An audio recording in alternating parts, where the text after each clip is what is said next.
Ini ada pertanyaan nih untuk Pak Heru.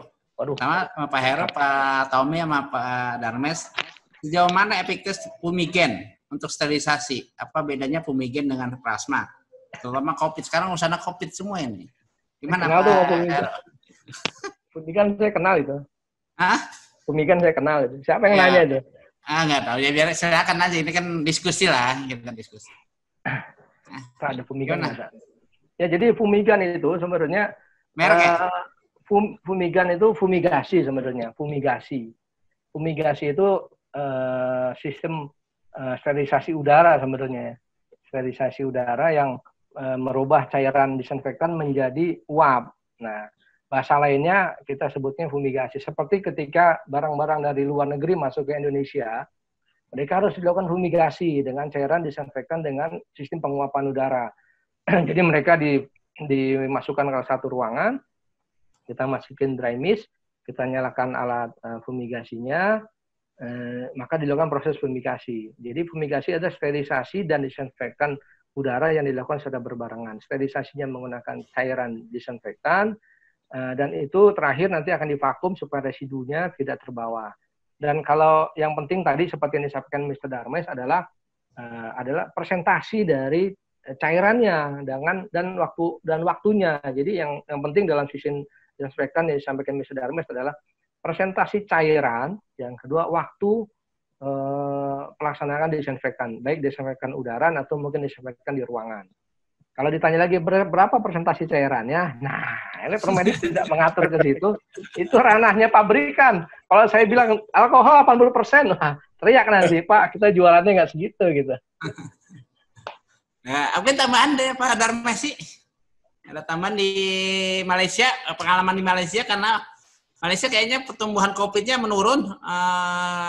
Penambahan badan itu mungkin Pak Darmesi kan bakal pada di sini. Gimana trik-trik sterilisasi di Malaysia supaya kita dapat sharing bahwa mungkin pertumbuhan COVID-nya relatif turun atau bagaimana sterilisasi di Malaysia? Jadi kalau kita tengok di Malaysia sebab kes-kes dia turun sebab praktis lain. I mean bukan tentang sterilisasi tapi tentang public health, social distancing dan lockdown. Itu dia nih. Di hospital masih gunakan banyak gunakan disinfectant to how you say to clean all the surfaces. Dia lakukan disinfectant maybe 2-3 kali sehari ke dalam bilik pesakit. So it's a combination lah yang tu. Tapi yang masih utama tu guna PPE lah. Setiap individu kena guna PPE dan ada hand hygiene yang bagus. Yang tu efektif. Jaga jarak ya Pak Darmesi. Penjarakan sosial. Ada pertanyaan dari pihak peserta, mungkin saya buka atau ada yang mau tanya di app saja saya buka semuanya. Kalau ada pertanyaan diharap. Amonium quarter, alkohol, Aquades. Amonium ya. Ada pertanyaan dari yang lain. Harap di chat, ada yang mau nanya chatnya bahwa diskusi langsung siapa dari mana ininya saya kirim.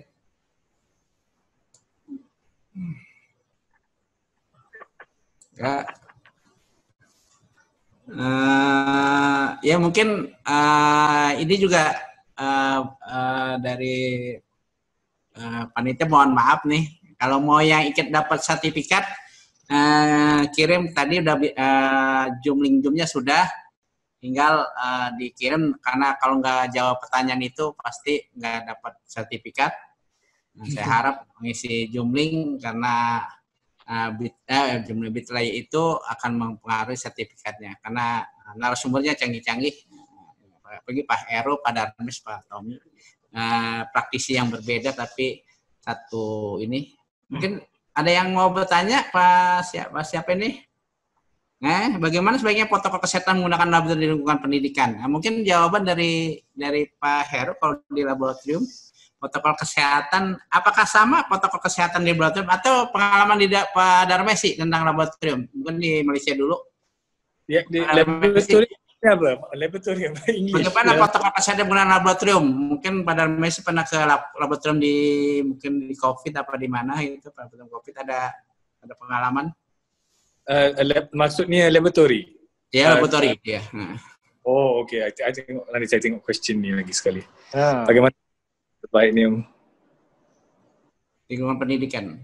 Yang di lingkungan pendidikan, maksudnya di Kementerian Kesehatan kan ada laboratorium tuh. Jadi bagaimana penggunaan laboratorium itu untuk standar APD dan sebagainya, PPI dan sebagainya. Ada nggak pengalaman ke makmalnya di Malaysia gitu? Kan Malaysia laboratorium namanya makmal. I tak pasti sangat tentang development di dalam makmal ni. Sebab saya belum jumpa orang makmal lagi. Jadi mungkin Pak Heru boleh tambah mungkin ya, Pak Heru. Borongan nih. Ya, sebenarnya kalau ini jujur ya, mungkin Pak Tommy bisa bantu sebagai peneliti nih, saya juga. Kami di beberapa tempat di rumah sakit agak terkendala mengenai standarisasi ruangan.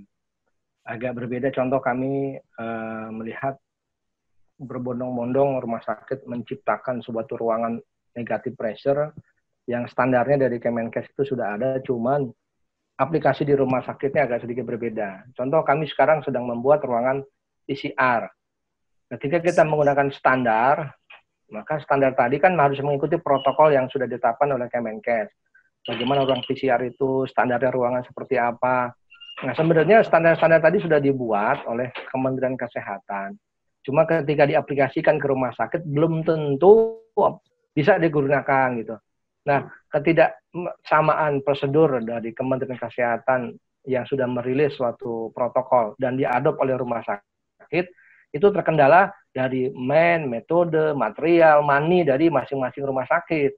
Ketika ada standar protokol kesehatan Labkesda standar rumah sakit itu untuk bikin ruangan negatifnya aja harganya 2M lebih. Nggak sanggup rumah sakit melakukan itu. Tapi ada juga rumah sakit yang berani melakukan dan membuat suatu sistem laboratorium menggunakan ruangan negatif dengan tujuan hanya menarik udara masuk ke suatu chamber yang di dalamnya ada HEPA filter, yang di dalamnya ada UV line, dan udara tersebut nanti terakhir di filter dan dibuang ke udara. Mereka berani melakukan itu dengan mengadop standar yang sudah diberikan oleh Kemenkes. Kalau kita mengadop murni dari Kemenkes, kami lihat kayaknya banyak rumah sakit yang tidak mampu untuk melakukan itu. Makanya kita melihat perlu adanya teknologi tempat guna, mungkin dari UI bisa membantu dalam hal standarisasi. Apabila ruangan tersebut tidak mencukupi, maka boleh menggunakan ruangan ini dengan persyaratan ini.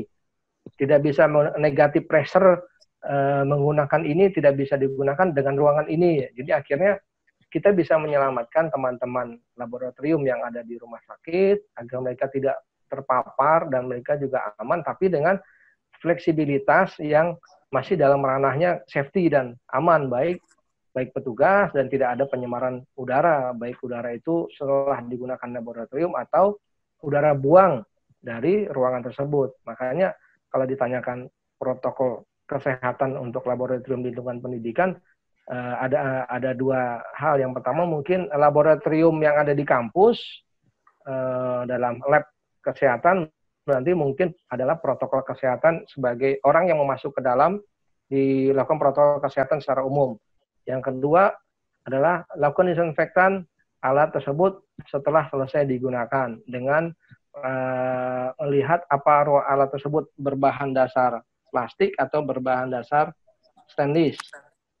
Nah, ketika dua bahan tersebut kita bisa identifikasi, maka kita akan membuat suatu protokol sederhana yang saya tadi sampaikan, bisa menggunakan protokol kesehatan sederhana yang dari Dinas Kesehatan menggunakan sabun deterjen, selesai itu ditambahkan dengan disinfektan.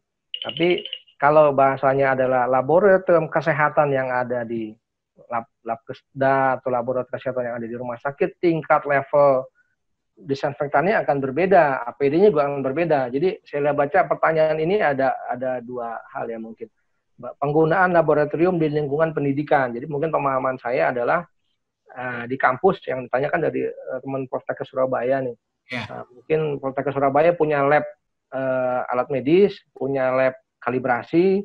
Bagaimana protokol kesehatannya? Berarti protokol kesehatan bagi mahasiswa yang masuk ke dalam. Yang kedua, protokol kesehatan setelah alat itu digunakan. Mungkin tambahannya itu, Pak Indra. Ada tambahan lagi? Pak Tommy ada tambahan, Pak Darmes? Oh, tak ada, oke. Oke, ini ada pertanyaan terakhir ya. Ini apakah alat yang digunakan untuk menguji output plasma? Kayaknya pertanyaan sama. Jadi bagaimana menguji output plasma bahwa dia itu meninggal si ini aja. COVID-nya tersterilisasi. Jadi Pak Tommy ada nggak alat ukur untuk menguji output plasma itu? Dari sini aja. Ya. Kalau dari sama, nanti sama. Berapa cairan kopi yang dibandingkan dengan air? Biasanya TPI biasanya sudah punya. Ada dua. Yang pertama dia melihat jumlah bakterinya berkurang atau enggak. Ini kalau dari ini ya penelitian. Jadi kita kalau ngelihat paper-paper atau ngelihat jurnal ilmiah itu dia ngelihat jumlahnya berkurang dari yang sebelumnya. Misalnya sebelumnya ada 1 juta, terus setelah disterilisasi atau dinyalakan alat plasmanya selama 1 menit, dia berkurang jadi 500.000. Setelah 15 menit jadi tinggal 100 misalnya. Jadi dilihat dari sisi jumlahnya. Jadi memang dari penelitian itu nggak langsung ke ke aplikasi. Misalnya kalau aplikasi kan artinya kita melihat di misalnya contoh di masker. Di masker itu kan susah kita melihat berapa bakteri di masker. Jadi dalam penelitian ya kita makanya sampel yang memang benar-benar full bakteri gitu. Jadi dari full bakteri jumlahnya berapa, nanti kita hitung setelah berapa menit treatment, itu nanti jumlahnya berkurang atau tidak. Atau dari sisi mekanismenya, misalnya tadi pakai elektron mikroskop. Cuma elektron mikroskop itu memang untuk benar-benar untuk penelitian sih. Kita melihat mekanismenya seperti apa dan lain-lain. Jadi kalau melihat efektivitas plasmanya, ya bukan langsung ke alatnya sih. Misalnya alat contohnya masker gitu, kita nggak langsung lihat ke maskernya, tapi memang dilihat dari penelitian, ternyata dari penelitian ini setelah ditreatment selama beberapa menit, bakteri yang ada di sampel itu, misalnya sampelnya contohnya di agar atau di agar atau di mana, dia berkurang jumlah bakterinya, sehingga kita bisa mengasumsikan kalau misalnya dia ada di material ini, harusnya bisa berkurang ketika ditreatment. Gitu Pak Indra. Jadi memastikannya dari penelitian. Mungkin Pak Darmesi terakhir untuk jawabannya sebelum kita tutup acara ini. Ya, ada soalan dia?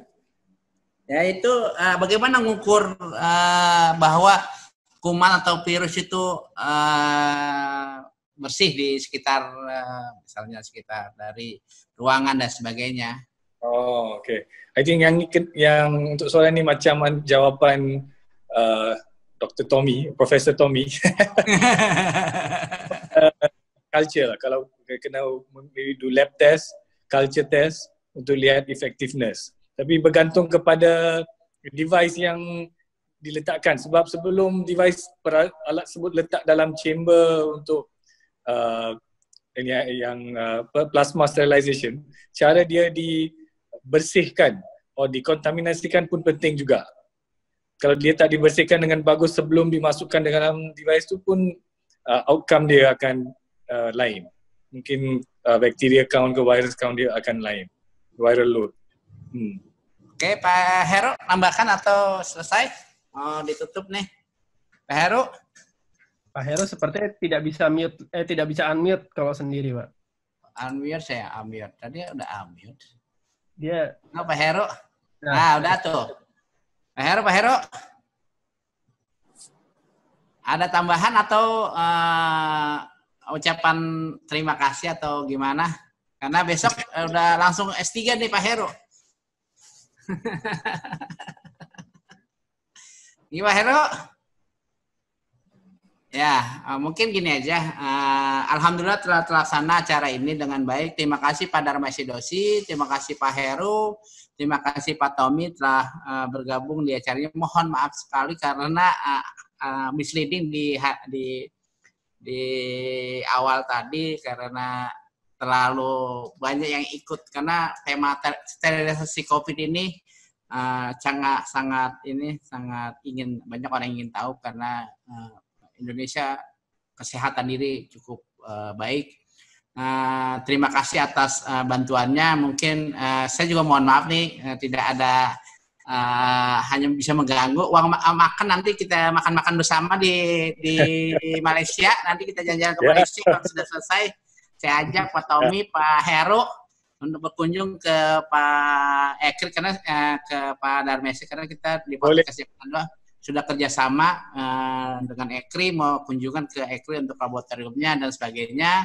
Mungkin kalau ingin lain halnya untuk ada acara lain atau dari Ekri juga bisa mengundang kami untuk sharing informasi apakah teknologi atau hajat dan sebagainya. Saya ucapkan terima kasih dan bagi yang ingin e-sertifikat karena kami ada standar untuk memberikan e-sertifikat untuk itu harus ngisi kayak post test gitu Pak Tommy, Pak Heru dan Pak Darmais karena kita nggak bisa menjual sertifikat karena narasumbernya cukup bagus, harus ada ujiannya cukup susah. Jadi harus bisa menjawab 100 dari 10 soal. Jadi harus bisa menjawab 10 soal baru diberikan sertifikat. Sertifikat mungkin tanda tangan dari ketua jurusan kami.